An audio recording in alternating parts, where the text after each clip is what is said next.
Hello everyone, and welcome to this Stack tutorial video. Today, we will learn how to save stickers on your iPhone so you can easily access and share your favorite stickers with other people. So, let's get started. Open the Messages app on your iPhone and navigate to the conversation that contains the sticker you want to save. Once you find the sticker, press and hold on it. This will open a menu with additional options related to that sticker.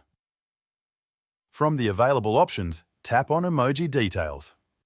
After opening the sticker details, look for a download or App Store icon next to the sticker depending on the type of sticker that was sent.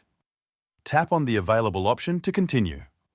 Before continuing, take a moment to subscribe to the Stack channel and press the bell icon for more quick and helpful iPhone tutorials like this.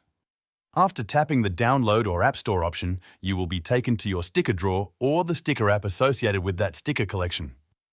From there, you can access the sticker pack and use those stickers in your own conversations. Keep in mind that the available options may vary depending on the sticker type and the app used to create or send the sticker. That's it. You have successfully learned how to save stickers on your iPhone. If this tutorial helped you, feel free to check out more quick guides like this.